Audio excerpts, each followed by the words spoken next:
नमस्कार शेतकरी मंडळींनो, आजच्या व्हिडिओमध्ये आपण महाराष्ट्रातील पीक विमा योजनेबाबत 22 जून 2026 पर्यंतच्या ताज्या आणि महत्त्वाचे अपडेट आपण जाणून घेणार आहोत. या व्हिडिओमध्ये सध्या राज्यभर खरीप हंगामाला सुरुवात झाली असून अनेक शेतकरी पीक विमा भरण्यासाठी तयारी करत आहेत. आता यावर्षी देखील प्रधानमंत्री पीक विमा योजनेअंतर्गत शेतकऱ्यांना नैसर्गिक आपत्तीमुळे होणाऱ्या नुकसानापासून आर्थिक संरक्षण दिले जाणार आहे. आता कोणकोणत्या बाबतीत नुकसान भरपाई मिळू शकते शेतकऱ्यांना ते आपण बघून घेऊया. अतिवृष्टी, पूर, दुष्काळ, गारपीट, वादळ, कीड आणि रोगामुळे पिकांचे नुकसान झाल्यास पात्र शेतकऱ्यांना नुकसान भरपाई मिळू शकते. ओके, तर शेतकरी मंडळींनो, यंदाच्या हंगामात पीक विमा अर्ज करताना काही महत्त्वाच्या बाबींवर विशेष भर दिला जात आहे. ओके, सर्वात पहिली बाब म्हणजे की ॲग्रिस्टॅग आय डी आणि ई सर्वे प्रक्रिया. ओके, ही महत्त्वाची ठरत आहे. आणि जमिनीची नोंद पडताळणी ही सध्या सुरू आहे. ओके, अर्जासाठी पीक विमा अर्जासाठी काय काय गोष्टी पाहिजेत महत्त्वाच्या आहेत. ॲग्रिस्टॅग आय डीची माहिती आणि जमिनीची नोंद पडताळणी सुरू आहे. त्यामुळे शेतकऱ्यांनी आपल्या जमिनीची माहिती असेल, आधार कार्ड आणि बँक खात्याची माहिती अद्ययावत अपडेट ठेवणे आवश्यक आहे. ओके, तसेच पीक विमा भरताना अर्जातील माहिती अचूक भरणे म्हणजेच बरोबर भरणे अत्यंत आवश्यक आहे आणि महत्त्वाचे आहे. ओके, चुकीची माहिती दिल्यास भविष्यात तुम्हालाच नुकसान भरपाई मिळताना थोड्याशा अडचणी निर्माण होऊ शकतात. म्हणून देतानाच तुम्ही जी इन्फॉर्मेशन प्रोव्हाइड देता ती बरोबर रीतीने द्या.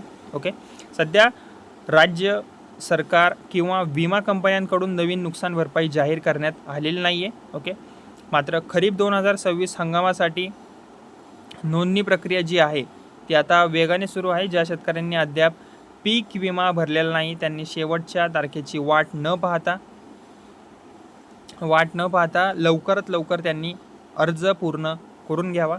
ओके, मात्र आता अंतिम दिवसांमध्ये पोर्टलवर तांत्रिक अडचणी निर्माण होण्याची शक्यता असते. त्यामुळे लवकरात लवकर तुम्ही तुमच्या गोष्टी कलेक्ट करा. ओके, जी कागदपत्र पाहिजेत आणि अर्ज तुम्ही पूर्ण करून घ्या. कारण होतं काय, अंतिम दिवसांमध्ये पोर्टलवर तांत्रिक अडचणी निर्माण होण्याची जास्त शक्यता असते. ओके, किंबहुना वेटिंगवर जातो ओके फॉर्म तुमचा. त्यामुळे लवकरात लवकर तुम्ही भरून घ्या. जर तुमच्या भागात अतिवृष्टी, पूर किंवा इतर नैसर्गिक आपत्तीमुळे पिकांचे नुकसान झाले तर त्याची जी माहिती आहे ती संबंधित विभागाला वेळेत देणे आवश्यक असते. वेळेत माहिती न दिल्यास नुकसान भरपाईच्या दाव्यावर परिणाम होऊ शकतो. त्यामुळे पीक नुकसानीची नोंद जी आहे ती त्वरित करणे अत्यंत गरजेचे आहे. सध्या लाखो शेतकरी खरीप पीक विमा नोंदणी करत असून पुढील काही दिवसात शासनाकडून आणखी महत्त्वाच्या सूचना येण्याची शक्यता आहे. त्यामुळे अधिकृत पोर्टलवर किंवा अधिकृत अपडेटवरच तुम्ही लक्ष ठेवणे आवश्यक आहे. ओके, तर मित्रमंडळींनो, ही होती 22 जून 2026 पर्यंतची पीक विमा योजनेची ताजी माहिती. तुम्हाला जर व्हिडिओ हा आवडला असेल तर इतर शेतकरी मंडळींना हा व्हिडिओ नक्की शेअर करा. व्हिडिओला माझ्या लाईक करा आणि अशाच शेतकरी व सरकारी योजनांच्या अपडेटसाठी माझं बडी नावाचं चॅनल आहे त्याला सबस्क्राईब करायला विसरू नका. धन्यवाद.